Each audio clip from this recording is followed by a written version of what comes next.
चंदू अपना मोमोज का ठेला लगाता था, जिसके ठेले पर मोमोज के बड़े बड़े बर्तनों से भाप तो निकलती थी, लेकिन चंदू के चेहरे पर सिर्फ मायूसी होती थी। वजह साफ थी, चौक पर 3 और नए मोमोज के ठेले खुल गए थे, जो कम दाम में ज्यादा मोमोज और चटनी दे रहे थे। चंदू का मोमोज का धंधा बिल्कुल मंदा पड़ चुका था। हे भगवान, आज फिर आधा सामान बच गया। अगर ऐसा ही रहा तो इस महीने की राशन की उधारी कैसे चुकाऊंगा? गांव वाले अब मेरे सादे मोमोज देखना भी नहीं चाहते। तभी गांव के रमेश काका वहां से गुजर रहे थे। चंदू ने उन्हें आवाज दी। राम राम रमेश काका, आज मोमोज नहीं खाओगे? एकदम ताजे और गर्मा गर्म बनाए थे। अरे चंदू बेटा, सच बताऊं तो अब वही रोज रोज वाले उबले हुए मोमोज खाकर मन भर गया है। वो सामने देखो, मोंटू के ठेले पर वो लोग कुछ नया मसाला डालकर दे रहे हैं। पूरी भीड़ वहीं जुटी है। काका, स्वाद तो मेरी चटनी में भी है, एक बार खाकर तो देखिए। गुस्सा मत करना चंदू, पर जमाने के साथ बदलना पड़ता है। तुम कुछ नया नहीं लाओगे तो लोग वहीं जाएंगे जहाँ कुछ अलग मिलेगा। रमेश काका सामने वाले ठेले की तरफ बढ़ गए। चंदू भारी मन से अपने मोमोज ढकने लगा था। तभी चौक पर एक बस आकर रुकी। बस से एक नौजवान उतरा, जिसके हाथ में एक बड़ा सूटकेस था। वो कोई और नहीं, चंदू का छोटा भाई सूरज था। भैया, ओ भैया। अरे सूरज, तू अचानक शहर से गांव कैसे आ गया? और ये सूटकेस? तूने तो कहा था कि तेरी दिवाली पर छुट्टी होगी। भैया मैं आ गया, जरा सामान उठाने में मदद करो, पैर दुख रहे हैं। सब ठीक तो है ना सूरज? तेरी तबीयत तो ठीक है? शहर के उस बड़े रेस्टोरेंट में सब सही चल रहा था ना? भैया ठेला बंद करो, घर चलो, वहीं बैठकर आराम से बात करते हैं। यहाँ चौक पर सब देख रहे हैं। दोनों भाई रात के सन्नाटे में अपने छोटे से पक्के घर पहुँच गए। सूरज चुपचाप खाट पर बैठ गया। उसकी आंखों में एक अजीब सी खामोशी थी। चंदू से अब और रहा नहीं गया और वो सूरज के पास बैठ गया। अब बताएगा सूरज, तू इस तरह बिना बताए क्यों आया? क्या रेस्टोरेंट के मालिक से कोई अनबन हो गई थी? भैया मेरी नौकरी चली गई। उस बड़े रेस्टोरेंट का एक नया मैनेजर आया था। उसने अपने जान पहचान के लोगों को काम पर रख लिया और हम जैसे पुराने शेफ को बिना नोटिस दिए निकाल दिया। क्या? ये तो सरासर नाइंसाफी है। तू तो वहां का सबसे अच्छा कुक था। अब तू क्या करेगा? मुझे कुछ समझ नहीं आ रहा था भैया। शहर में अब रहना और कमरे का किराया देना मुमकिन नहीं था। मुझे लगा कि गांव आकर आपके साथ कुछ करूंगा, लेकिन आते ही चौक पर देखा कि आपका खुद का ठेला भी खाली पड़ा था। गांव में भी इतने सारे मोमोज वाले खुल गए। तू हिम्मत मत हार छोटे, नौकरी गई तो क्या हुआ? तेरा भाई अभी जिंदा है।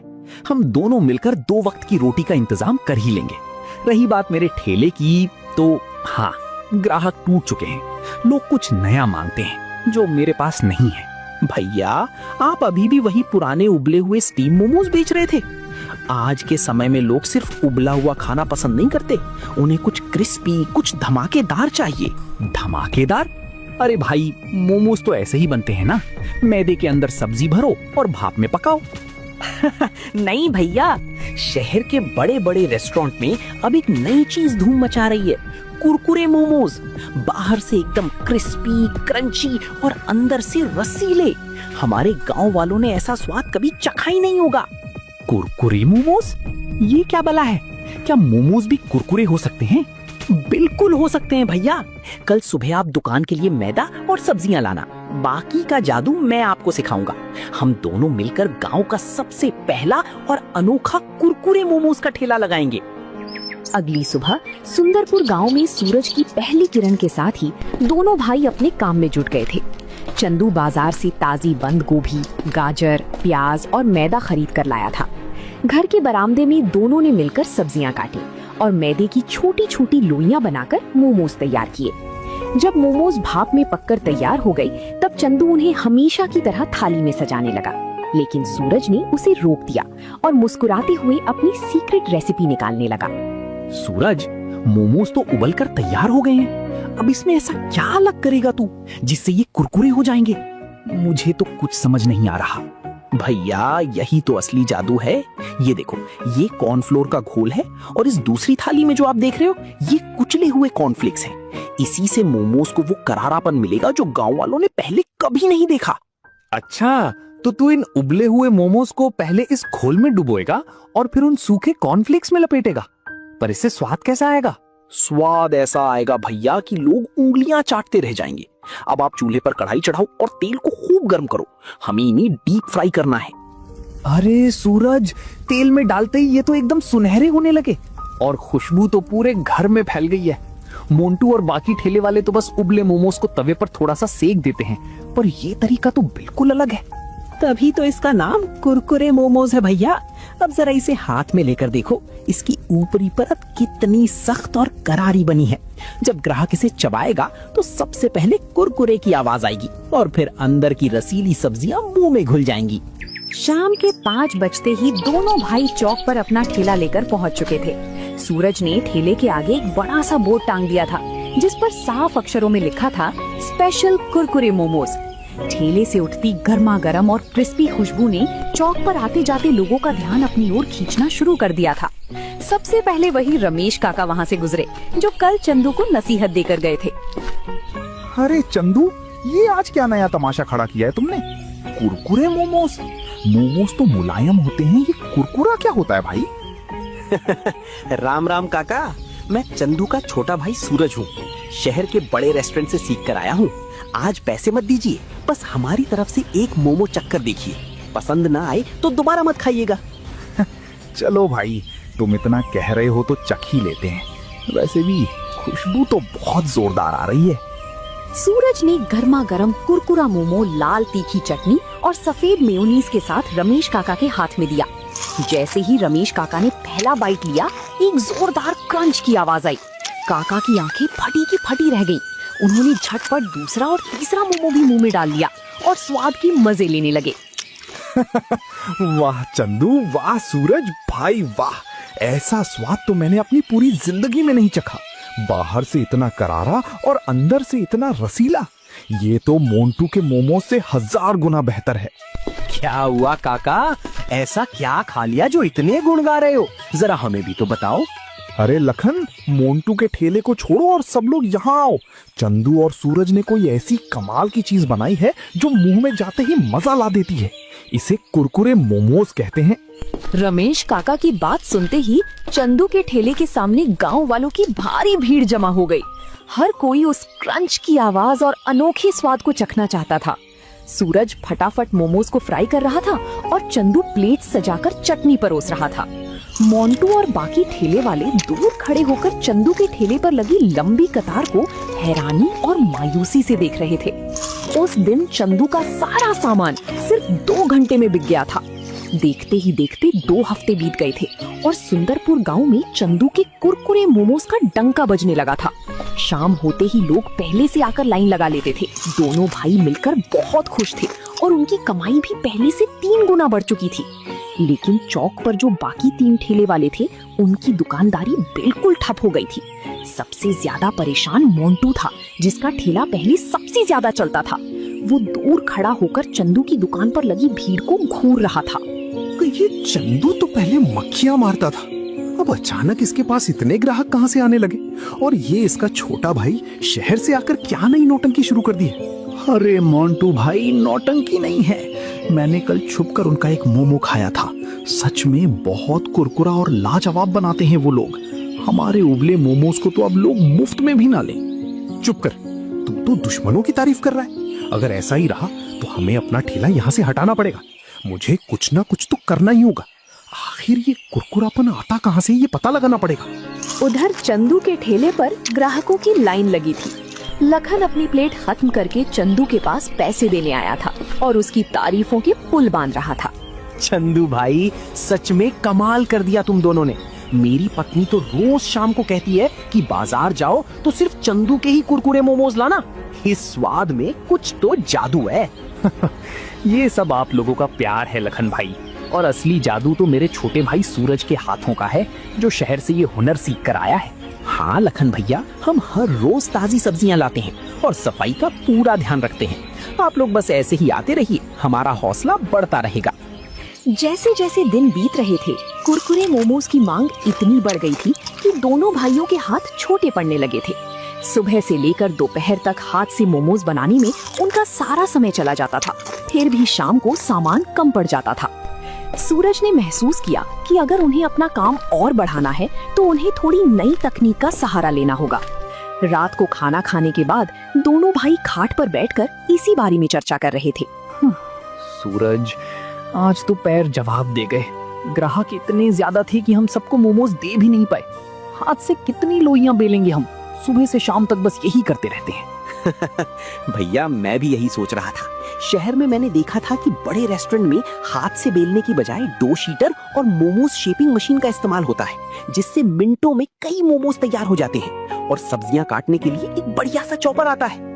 अरे बाप रे, मशीन? सूरज, वो तो बहुत महंगी आती होगी ना? हमारे पास इतने पैसे कहाँ हैं? भैया पिछले 2 हफ्तों में हमारी जो अच्छी कमाई हुई है उसे मैंने संभाल कर रखा है। और हमें बहुत बड़ी मशीन नहीं, बस एक छोटी सी हाथ से चलने वाली मिक्सर चॉपर और एक सांचा लेना है। इससे हमारा समय आधा बचेगा और हम ज्यादा मोमोज बना पाएंगे। तू सही कह रहा है छोटे। जब से तू आया है मेरा तो भाग्य ही बदल गया है। ठीक है, कल सुबह हम दोनों पास के शहर के बाजार चलेंगे और ये मशीनें खरीद कर लाएंगे। अगले दिन दोनों भाई शहर गए और अपनी दुकान के लिए जरूरी मशीनें और नया सामान ले आए। अब उनका काम बहुत आसान और तेज हो गया था। वे अब रोजाना 500 से ज्यादा मोमोज बनाने लगे थे और गांव के साथ साथ पास के दूसरे गांवों से भी लोग उनके ठेले पर आने लगे थे। चंदू और सूरज की ये तरक्की पूरे सुंदरपुर गांव में चर्चा का विषय बन चुकी थी। धीरे धीरे समय बीतता गया और एक दिन गांव के बड़े मैदान में बहुत बड़ा मेला लगने वाला था। चंदू और सूरज जानते थे कि इस मेले में पूरे इलाके से हजारों लोग आएंगे। दोनों भाइयों ने फैसला किया कि वे मेले में अपना एक बड़ा स्टॉल लगाएंगे। लेकिन इस बार मोंटू ने भी अपनी रणनीति बदल ली थी। उसने अपने मोमोज का दाम आधा कर दिया था ताकि वो चंदू के ग्राहकों को अपनी तरफ खींच सके। सुनो सब लोग, आज मैंने मोमोज की प्लेट सीधे आधी कीमत पर कर दी है।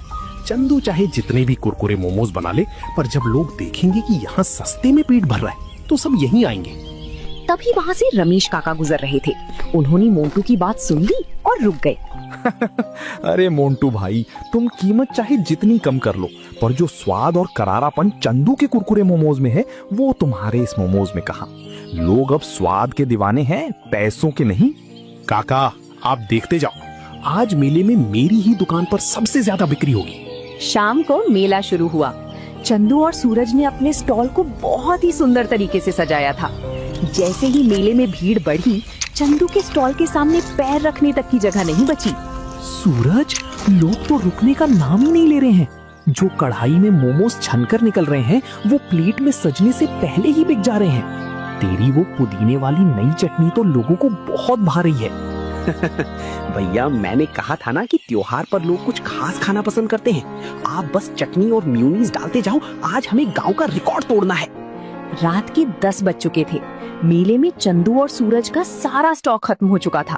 उनकी जेबें नोटों से भरी हुई थी। दोनों भाई खुशी खुशी अपना स्टॉल समेट रहे थे।